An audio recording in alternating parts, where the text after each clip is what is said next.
जीवन की दिशाधारा और उसका सार्थक सुनियोजन। लेखक ब्रह्मवर्चस। जीवन मात्र शरीर यात्रा नहीं। जीवन यदि शरीर मात्र ही हो और प्रसव के साथ उसका आदि और चिता के साथ अंत माना जाए तो फिर कृमि कीटकों की तरह पेट प्रजनन की उधेड़-बुन में लगे रहना भी पर्याप्त हो सकता है। मन संस्थान अधिक विकसित रहने के कारण इन्हीं प्रवृत्तियों को विकसित रूप में लोभ मोह में भी चरितार्थ होते रहने दिया जा सकता है। उद्धत अहंकारिता का त्रिदोष इसमें और मिल सके तो फिर प्रेत पिशाचों जैसी स्थिति में भी रहा जा सकता है। वे खाते कम और खुतराते अधिक हैं। उपभोग उतना नहीं कर पाते जितना विनाश करते हैं। उनकी प्रसन्नता ध्वंस पतन और दुर्गति के दृश्य देखने पर अवलंबित रहती है। जलते और जलाते उड़ते और कुड़ाते दिन बिताते हैं। इन्हीं वर्ग समुदाय में से किसी में रहना जिन्हें भाया सुहाया है उनसे कोई क्या कहे, किंतु जिन्हें कुछ आगे की बात सोचनी आती है उनसे तो कही सुनने जैसी ढेरों बातें हैं। उनमें से कुछ तो ऐसी हैं जिन्हें हीरे मोतियों से तोला जा सकता है। किसी को यदि यह आभास हो कि हम मात्र शरीर नहीं हैं, आत्मा नाम की किसी वस्तु का भी अस्तित्व है और उसका थोड़ा बहुत संबंध आत्मा से भी है, तो फिर ढेरों ऐसे प्रश्न उभर कर आते हैं जिनका स्वरूप और समाधान ढूंढे बिना गति नहीं। कुछ ऐसे ज्वलंत प्रश्न हैं जिनकी उपेक्षा वही कर सकता है जिसे लोक परलोक से, आत्मा परमात्मा से, उत्थान पतन में, कर्म अकर्म से कुछ लेना देना ना हो, जिनकी दृष्टि लोभ और मोह से एक कदम भी आगे को नहीं जाती, जिसे तत्काल की सुख सुविधा, आत्मश्लाघा, सस्ती वाहवाही के अतिरिक्त और कुछ सुहाता ना हो, जिसे न भूत का स्मरण हो और न भविष्य के भले बुरे होने का अनुमान। ऐसे परमहंस जड़ भरत या अतिशय चतुर व्यक्ति ही इस स्थिति में रहते पाए गए हैं, जिन्हें तत्काल से आगे पीछे की कोई बात सोचने की न फुर्सत मिले न आवश्यकता लगे। यदि गहरी न छनी हो और अपना अस्तित्व शरीर से भिन्न भी प्रतीत होता हो तो फिर सोचना होगा कि सृष्टा ने जो सुविधाएं किसी भी जीवधारी को नहीं दी हैं वे मात्र मनुष्य को ही क्यों प्रदान कर दी, जबकि उसे समदर्शी, न्यायकारी और परमपिता कहा जाता है। इन तीनों विशेषताओं का तब खंडन हो जाता है जब अन्य प्राणियों को वंचित रखकर कुछ असाधारण सुविधाएं मनुष्य को ही देने की बात सामने आती है, सबको समान या किसी को नहीं।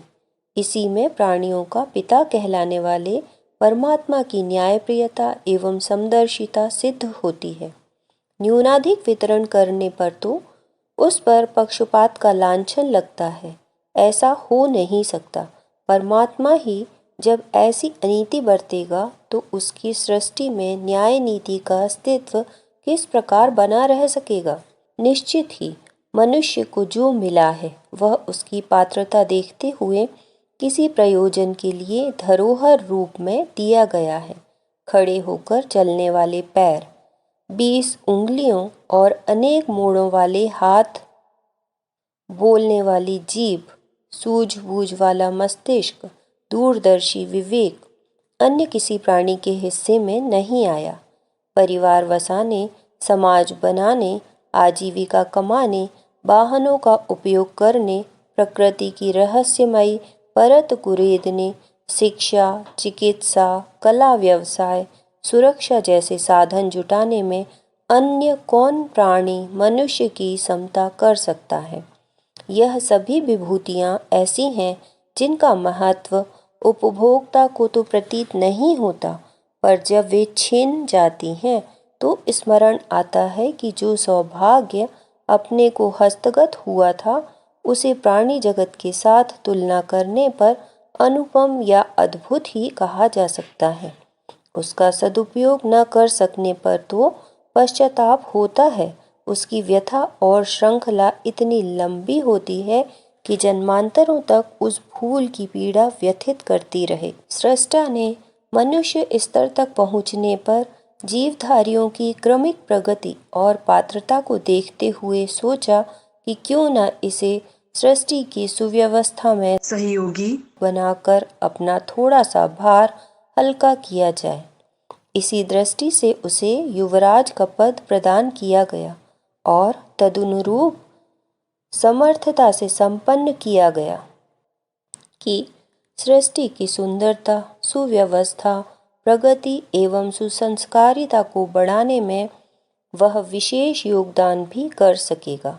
इसी आशा अभिलाषा के अनुरूप मनुष्य का सृजन हुआ है और उनके निर्माण में सृष्टा का समूचा कौशल दांव पर लगा है। उसे अपनी अनुकृति के स्तर का ही बनाया गया है। जो विभूतियाँ उसमें थीं, उन सभी को बीज रूप में उसने काया के अनेकानेक कोश भंडार में इस प्रकार भर दिया है कि वह जब चाहे तब उन्हें फलित प्रस्फुटित करके उच्च स्तरीय बना सके। संक्षेप में यही है मनुष्य की सत्ता और महत्ता का सार संक्षेप। उपलब्ध वैभव का उपयोग एक ही है कि सृष्टा के प्रत्यक्ष कलेवर इस विराट विश्व में सौंदर्य संवर्धन, सत्प्रवृत्तियों के परिपोषण में अपनी क्षमता नियोजित किए रहे और सृष्टा का श्रम सार्थक करे, उसका मनोरथ पूरा करे।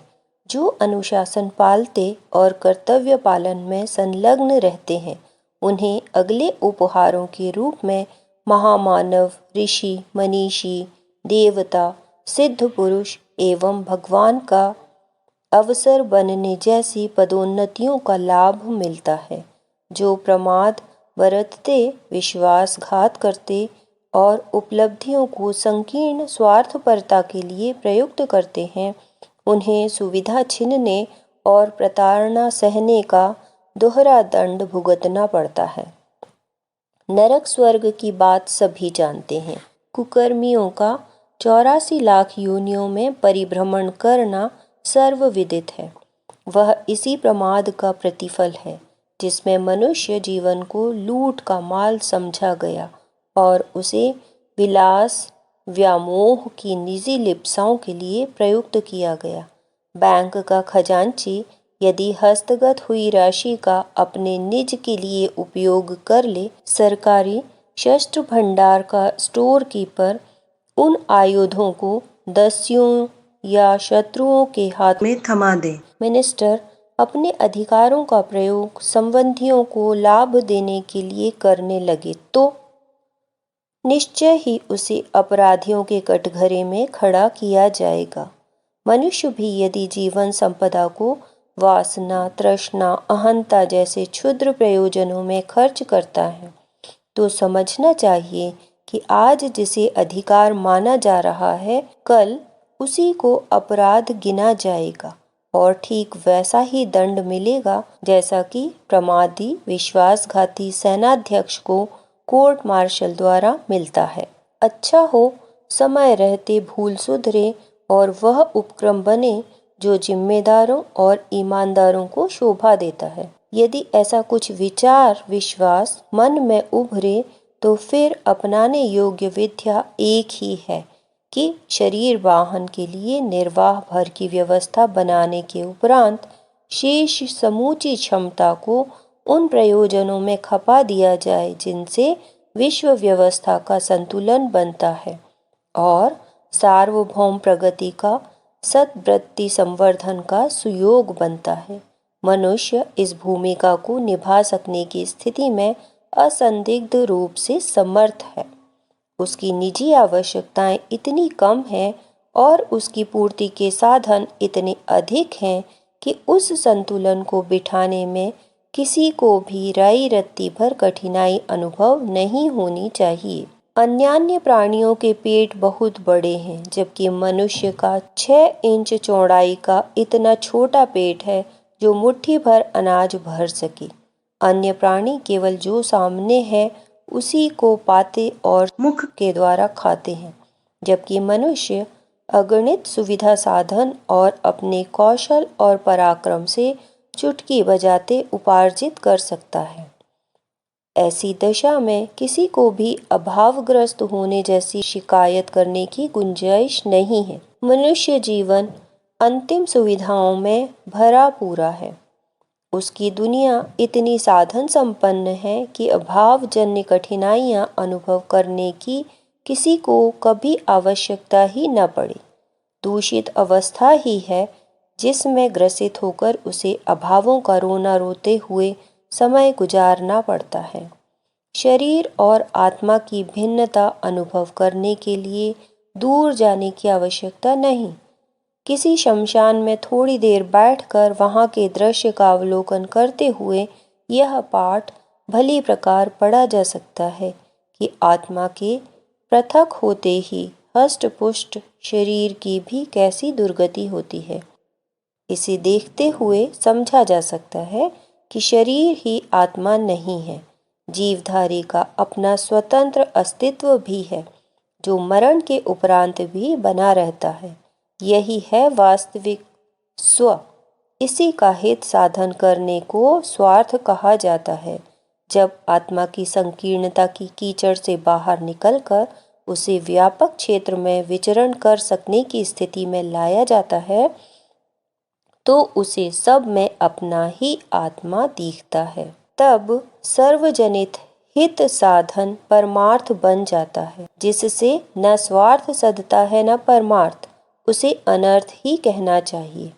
लगता है लोग अनर्थ को अपनाते और उसी के नियोजन में अपने चातुर्य को संलग्न रखे रहते हैं। अंततः यह तथाकथित बुद्धिमता मूर्खता से भी महंगी पड़ती है। करना क्या चाहिए?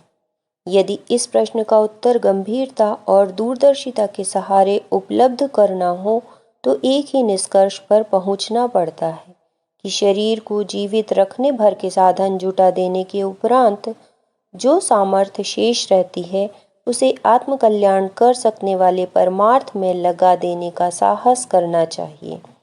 मात्र औचित्य अपनाने की इस समझदारी को साहस इस अर्थ में कहा जा रहा है कि जन समुदाय के अधिकांश सदस्य अनर्थरत ही देखे जाते हैं। उन्हें लोभ मोह की आग भड़काने और उसे बुझाने के लिए ईंधन जुटाने में निरंतर कार्यरत देखा जाता है। सुना है कि तेल या ईंधन डालने से आग भड़कती है, पर मनुष्य है जो तृष्णा को भड़काता और उसकी पूर्ति के लिए रावण जितना वैभव जुटाने के लिए अहर्निश श्रम करता है। अपना ही नहीं, पड़ोसियों का सामान समेट कर भी उसी दावानल में झोंकता रहता है। यही है असफल और उद्विग्न जीवन का स्वरूप, जिसे अपनाने के लिए अधिकांश लोग उन्मादियों की तरह दौड़ धूप करते रहते हैं। यही है प्रवाह, जिसमें जन समुदाय को तिनके पत्तों की तरह बहते देखा जाता है। ऐसी भगदड़ भेड़ चाल से भिन्न दिशा में कोई अपना मार्ग निर्धारित करता है तो उसे साहस ही कहना चाहिए। दिग्भ्रांतों के झुंड को चुनौती देकर सही रास्ते का सुझाव देने वाला मूर्ख कहलाता और उपहासास्पद बनता है। तथाकथित जन समुदाय का विशेष तथा कुटुंबियों हितैषियों का उपहास तिरस्कार सहन की क्षमता संजोना निस्सहाय देह साहस भरा कदम है। इसी से कहा जा रहा है कि आदर्शवाद को सत्य और तथ्य को अपनाना भी इस अवांछनीयता के माहौल में साहस ही नहीं दुस्साहस भरा कदम है। औचित्य कहा जाए या साहस, जीवन की सार्थकता का रास्ता एक ही है कि अमीरी और लिप्सा पर अंकुश लगाकर औसत नागरिक स्तर का निर्वाह क्रम अपनाया जाए।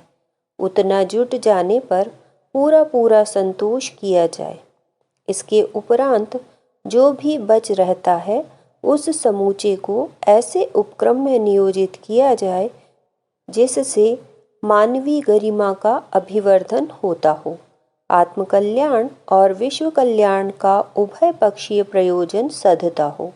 इस निर्धारण में यह भी देखना होता है कि सामयिक आवश्यकता पर ध्यान रखते हुए जो सर्वप्रथम संभालने सुधारने योग्य है उसी को हाथ में लिया जाए।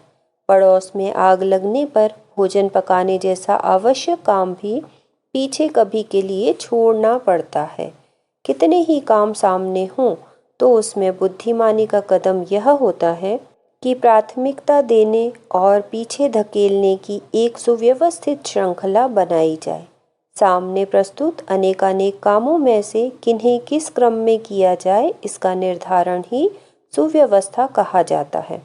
इस क्रम को बिगाड़ देने पर पूरा परिश्रम करने पर भी बात बनती नहीं और समस्याएं सुलझाने के स्थान पर और अधिक उलझ जाती हैं।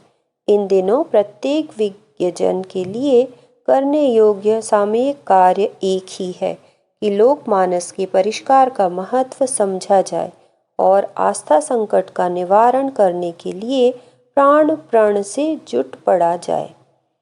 इस एक ही व्यवधान के समाधान से समय की समस्त गुत्थियों का सुलझ सकना निर्भर है। यह सब अनायास ही संभव नहीं हो सकता। इस श्रेय पथ पर चल सकना मात्र उन्हीं के लिए संभव है जो अपनी आकांक्षा उत्कंठा को तृष्णा से हटाएं और उसे उतनी ही भावनापूर्वक श्रेय साधना के लिए लगाएं। यह आंतरिक परिवर्तन ही बाह्य क्षेत्र में वह सुविधा उत्पन्न कर सकता है जिसके सहारे शरीर निर्वाह की तरह ही आत्म कल्याण और विश्व कल्याण का महान प्रयोजन बिना किसी के नितांत सरलतापूर्वक सधता रहे। परमार्थ परायणों में से एक भी भूखा नंगा नहीं रहा। उनके पारिवारिक उत्तरदायित्वों में से एक भी रुका नहीं पड़ रहा। तरीके अनेकानेक हैं। अपना सोचा हुआ तरीका ही एकमात्र मार्ग नहीं है। नए सिरे से नए उपाय सोचने पर ऐसे समाधान हर किसी को उपलब्ध हो सकते हैं जिनमें से सांप मरे ना लाठी टूटे। निर्वाह किसी के लिए समस्या नहीं, कठिनाई एक ही है, अनंत वैभव की लिप्सा और कुटुंबियों को सुविधा संपदा से लाद देने की लालसा। यदि परिवार के समस्त सदस्यों को श्रमजीवी स्वावलंबी बनाने की बात सोची जाए और नागरिक स्तर का निर्वाह स्वीकार किया जाए तो इतने भर से जीवन को सार्थक बनाने वाली राह मिल सकती है। प्रश्न एक ही है, शरीर के लिए जिया जाए या आत्मा के लिए। दोनों में से एक को प्रधान एक को गौण मानना पड़ेगा। यदि आत्मा की वरिष्ठता स्वीकार की जा सके तो उन प्रयोजनों को पूरा करना पड़ेगा जिनके लिए सृष्टा ने यह सुरदुर्लभ अवसर उच्च स्तरीय उपयोग के निमित्त प्रदान किया है। यह समझा जा सके कि जीवन मात्र शरीर ढोना नहीं है तो यह गुत्थी सुलझ जाएगी कि किसके लिए जीना है। यह मार्ग हर व्यक्ति के लिए खुला है कि वह आत्मिक विकास का परमार्थ परायणता वाला मार्ग चुने अथवा शरीर विकास का संचय स्वास्थ्य परायणता वाला।